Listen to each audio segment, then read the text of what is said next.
more than a decade, a global alliance of engineers developed the unprecedented scientific payload aboard Solar Orbiter. A team from the University of Michigan helped lead that journey. In this episode of Re-Engineering Radio, we join them on launch night, a defining moment for them, for solar science, and our future as a spacefaring species.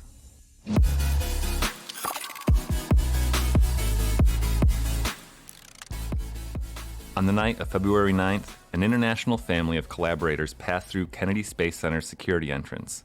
In the distance, the stage is set at Space Launch Complex 41. The audience anxiously anticipates the countdown clock and the roaring spectacle it triggers. For colleagues Sue Lepre and Jim Raines, this moment has been 13 years in the making. So we've been working on this project now for more than a solar cycle. And so it's amazing to be here, and it's just blowing my mind, really. That was Professor Lepre, a faculty member in the Climate and Space Sciences and Engineering Department. Waiting on the launch pad atop a United Launch Alliance Atlas V rocket is Solar Orbiter, or SOLO. It's a satellite packed with an unprecedented suite of technology to study the sun. One of its instruments is a critical sensor that analyzes the composition of heavy ions in the solar wind. Lepre and Raines have been leading its development and are responsible for analyzing the science it will collect on its journey. For Sarah Spitzer, Lepre's PhD candidate, the moment is a culmination of emotions. Here's Sarah. I actually didn't realize how much it would mean to me to be here with my colleagues, with my advisors, to be at a place that was so awe-inspiring when I was a little kid, and to think, I'm not a tourist right now. I'm one of the scientists that make this happen, and I'm here with, this fantastic scientist that I admire so much. Most people get to say, our project is going to launch in a few hours. Our project is going to launch in a few hours. The anticipation of this launch has been amplified by a series of delays. Back to Professor Lepre. And, we've had all sorts of different challenges and just a lot of different events along the way. I mean, we were supposed to launch in 2017, and there were some issues, and so it was delayed to 2018 and then 2019, and now here we are, 2020. It's actually going to launch. It's sitting at the Cape, ready to go. Yet, even tonight's launch window has been elusive. Originally slated for February 5th, it has slipped twice on its way to its current delicate standing. For the team, their dreams, aspirations, and travel plans are at the mercy of tonight's fortune. I mean, if I think about the launch, I'll be completely honest, I'm looking forward to it launching safely. That's Dr. Jim Raines, Associate Research Scientist in the Climate and Space Department. Right. Myself and all of our teammates have spent, I started working on this in 2007, so 13 years working on this thing, and even though it is a very rare occurrence, it's possible for there to be a problem during launch. So the first thing I'm looking forward to is it launching safely. That's the honest truth. I have every reason to believe that it will, but I think several of us are just holding our breath a little bit, making sure that it does. Uncertainty is an agonizing component of space launches, but 2020 is certainly ushering in a shiny new era for solar science. Yeah, so there's kind of a fleet of spacecraft out there that are looking at the sun. There's a bunch of them sitting kind of at the gravitational balance point between the sun and the Earth called L1, the first Lagrangian point. Then we have a lot of instruments near Earth that are measuring kind of the impact of the solar wind on the Earth's magnetosphere. And so there's really this giant fleet of spacecraft. And so kind of the Solar Orbiter and Solar Probe are really providing our closest views of the sun before that stuff propagates out to all these other spacecraft. NASA's Parker Solar Probe launched in 2018 and also carries expertise with it. Lepre's colleague, Justin Casper, in the Climate and Space Department, is a principal investigator for the Parker mission, which measures the solar wind at extreme proximity to the sun. The first data from Parker's historic look inside the sun's corona was published in late 2019, stunning the solar science community with unanticipated results and descriptions of rogue plasma waves. Solar Orbiter is a separate but complementary mission led by the European Space Agency with close partnership from NASA. SOLO's bigger body, roughly the size of a Chevy Tahoe, is packed with an array of 10 primary instruments, one of which Lepre is the deputy principal investigator for. Parker, think Chevy Malibu, carries 4 instrument suites. It needed to be a lot lighter for its orbit to dip so close to the sun. Furthermore, Parker can't carry the same kind of hardware because of the extreme heat. For example, unlike SOLO, Parker has no cameras that view the sun directly. technology isn't yet capable of surviving a stare-down with the sun from that close up. Where Parker collects ground zero samples, Solo is further back and able to use its cameras in conjunction with other onboard sensors to localize its solar wind samples to where they originated on the sun. And at key moments, both satellites' orbits align so that they can do measurements on the same gusts of solar wind at different points downstream. Especially exciting is that Solo will provide new observations of the sun's mysterious poles. Better understanding the magnetic polar flips that influence solar cycles and space weather is a key mission objective. Professor Lepre explains it with this helpful comparison. Let's say that I have a candle and I blow it out and there's kind of the soot trailing off of it. Well, as you get further from the candle, that soot kind of dissipates and you can't really tell where it is anymore. And so that's what happens as the sun blows out the solar wind. It kind of spreads out and it starts to kind of get muddied as it moves out. And so when you're closer to the sun and closer to the source, you can still kind of make up the different parts that are coming out from the sun more cleanly. And so it's like being closer to the candle and being able to see that black trail of soot coming off, that you are able to see the structures in the solar wind much cleaner than you would kind of when you're further out. The goal behind Parker and Solo's tag team approach to analyzing the solar wind is to better predict when space soot might be a threat. A lot of the things that we take for granted, like our ability to use cell phones, have electricity, have GPS navigation, all of those things actually rely on our understanding of the space environment around Earth. Here's how Sarah sees it. We live on planet Earth in space. Everything here, life on this planet, is affected by the near space environment. It's affected by space weather. If you lived on a small island in the middle of the ocean, you probably would want to know something about the ocean. You would probably want to know if there were tsunamis or hurricanes or other environmental factors that could affect your life.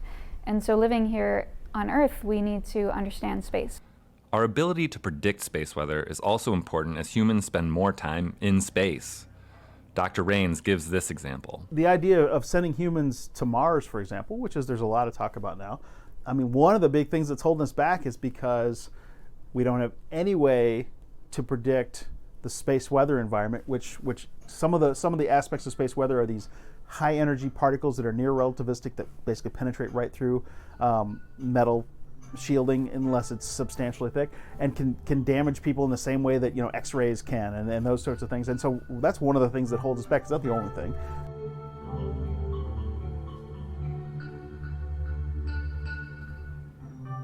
Over the years, many climate and space students and faculty have contributed to the development of Solo's heavy ion sensor.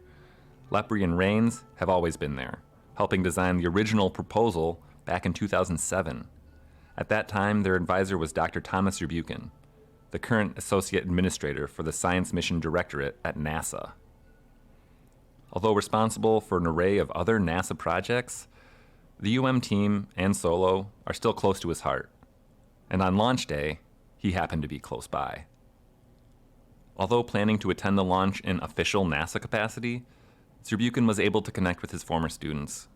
A text on the morning of included the address of a Dunkin' Donuts along the main drag of Cocoa Beach. The three friends enjoyed a coffee in the early Florida sun. So I gave a press conference 2 days ago, and that's Dr. Zurbuchen.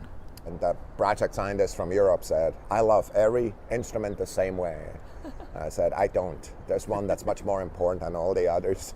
And I'll tell you what it is, because I worked on it from the beginning, right?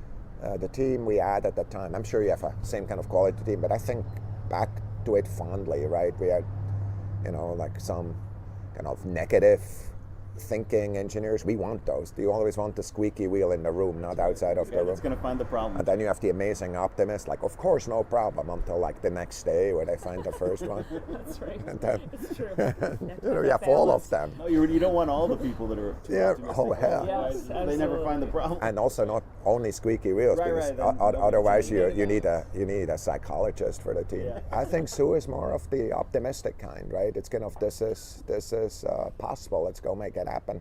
And by the way, that you want that kind of in a leadership team, but a wise leader also takes the squeaky wheel. And kind of I always said, I want you right next to me, because I want to understand why you worry. Yeah, and sometimes it's painful to kind of go through the process to explore. Sometimes it's pretty important, right? Because you find something. That's a problem. Are you the only female lead on this? Because I can't think of Probably. another one. Yeah, I can't Yeah, think of at least not in the in-situ. And I think that's another version, right? We tried really hard to kind of bring other dimensions of diversity to bear. Yeah. And that just makes the teams better, and I learned that. I use that every day at NASA.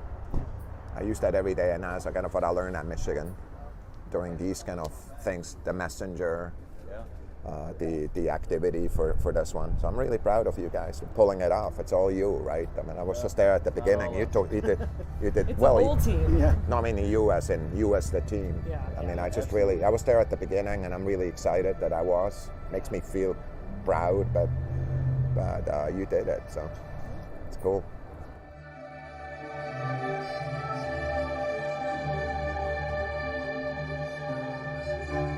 That night, back at Kennedy, everything looks clear for launch, and the vibe is palpable. We put the mic on Professor Lepre.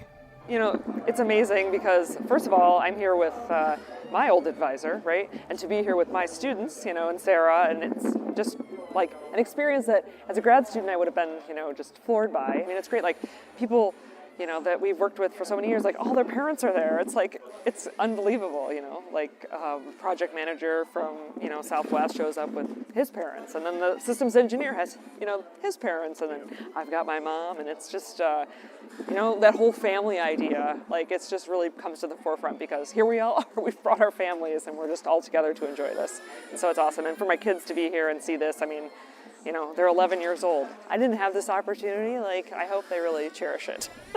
After a final mission briefing, the countdown clock approaches its final minutes. Zurbuchen, Lepre, and Rains find each other on the balcony of Operation Support Building 2, this time with Spitzer. 2 generations of advisors and their students stand together ready to share an incredible view and accomplishment. We kept the next bit of audio pretty raw because it's just so cool. Here's Professor Lepre during the launch. Oh, man. What's my heart rate? I can't. You're checking your heart rate? Yeah. Oh my God. 6, 5, 4, 3, 2, 1. There it is. Oh my God. Woo! Oh my God. All right. There it is. Unbelievable. All right.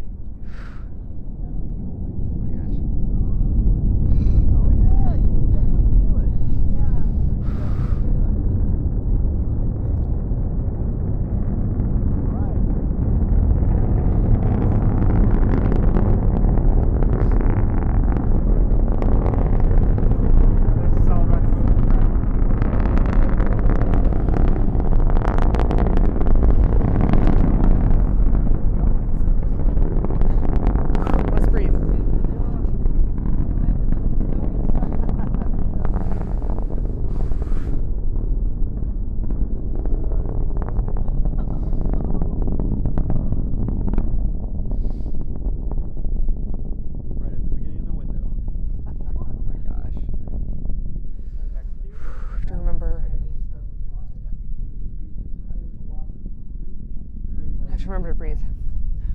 The atmosphere is dropping in pressure. What's going on? I'm not less stressed now than I was in the beginning. I feel like I'm blinded by the initial thing. I can barely see it anymore. I know, it's like a little bit blurry. Breathe. And then Sue passes out. No bad now. That's not good. I think it was good that you changed your flight. Yes. Oh my God. It looks like it's falling now. Don't say that. But it's not. It's going downrange. And is there a way to post this to YouTube? That's what I want. Yeah, we can probably post it to YouTube. Mom. All right, let's check out the heart rate. What was it? It was definitely higher. I don't know. I didn't know what to expect, but that was really cool. That was, I don't know. It was just unbelievable. It was just, yeah. Can't find the words to describe it. We are without words. Throughout the whole thing, all eyes were fixed on the rocket, except for Thomas Zurbuchen. For a very touching moment, he turned to watch the faces of his former students. For him, those expressions were what he wanted to remember. The team lingered on the balcony until Solo's last flicker blinked out of sight. Inside, the scientists shared a celebratory champagne toast. There is more joy, fear, and collaboration in store as Solo journeys towards the sun. Now it's a space mission. In the coming weeks, each instrument will take turns coming online. Data will begin to pour in, with the first public data anticipated for September 2020. Each gravity assist and wave of discovery will bring butterflies to the UM team and the global Solo family. Launch was just the beginning.